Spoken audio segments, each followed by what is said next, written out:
대한민국의 사법 시스템 3심제란? 여러분, 대한민국의 사법 시스템이 어떻게 운영되는지 아시나요?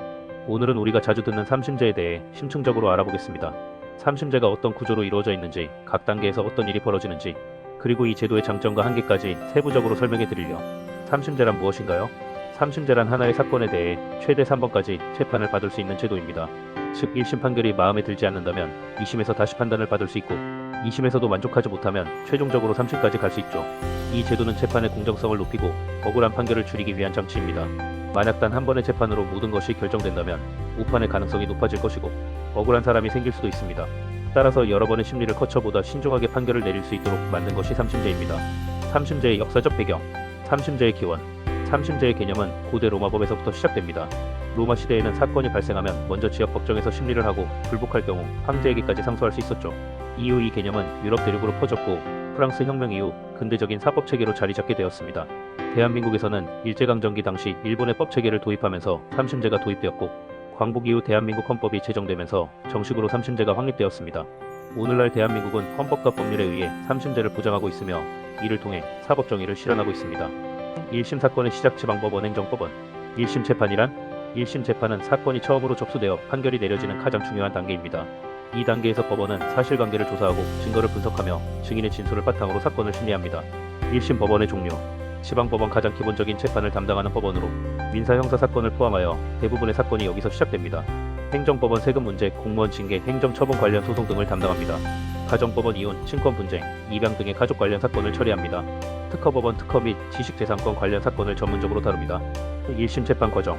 소장 제출 원고 고소인 또는 피해자가 법원에 사건을 제기합니다. 변론준비법원은 소장 검토 후 변론 기일을 지정하고 원고와 피고는 증거를 준비합니다. 본격적인 심리 진행 양측의 주장과 증거 제출이 이루어지며 증인 신문도 포함됩니다. 판결 선고법원이 모든 자료를 검토한 후 최종적으로 판결을 내립니다. 2심 항소심 고등법원. 2심 재판의 역할. 1심 판결에 불복할 경우 2심 항소심을 신청할 수 있습니다. 이 단계에서는 1심 판결이 법리적으로 타당한지 사실관계가 올바르게 해석되었는지를 다시 검토합니다. 2심의 핵심 쟁점. 새로운 증거 제출 가능 여부 경우에 따라 1심에서 제출하지 못한 증거를 2심에서 새롭게 제출할 수도 있습니다. 형량 조정 형사사건에서는 형량이 과중하거나 경미한 경우 조정될 수 있습니다. 1심 판결의 오류 확인 법률 적용이 잘못되었거나 판사가 잘못된 판단을 했을 가능성을 재검토합니다. 2심 재판 과정. 항소 제기 1심 판결 후 14일 이내에 항소를 신청해야 합니다. 항소 이유서 제출. 항소를 제기한 측은 왜 판결이 부당한지에 대한 이유서를 제출합니다. 심리 및 변론 진행 1심 기록을 검토하고 필요한 경우 새로운 증거 조사도 진행됩니다. 항소심 판결 선고. 항소심 법원이 최종적으로 새로운 판결을 내립니다. 3심 상고심 대법원. 3심 재판의 역할. 3심은 최종 판결을 내리는 단계로 법률적 판단이 중심입니다. 사실관계를 다시 따지는 것이 아니라 12심에서 법이 제대로 적용되었는지를 확인합니다. 3심의 핵심 쟁점. 법률 해석의 일관성 유지. 대법원은 하급법원의 법 적용이 일관되도록 관리합니다. 법리적 문제 해결. 판결이 헌법과 법률에 어긋나지 않았는지 검토합니다. 국민의 법적 안정성 보장. 대법원 판결이 기준이 되어 이후 유사한 사건에 대한 판결 방향을 정하게 됩니다. 3심 재판 과정. 상고 제기 2심 판결 후 14일 이내에 상고를 신청합니다. 법률 검토. 대법원은 법률적으로 문제가 있는지 확인합니다. 판결 선고. 대법원은 최종적으로 판결을 내리며 이 판결은 번복될 수 없습니다. 3심제의 장점과 한계.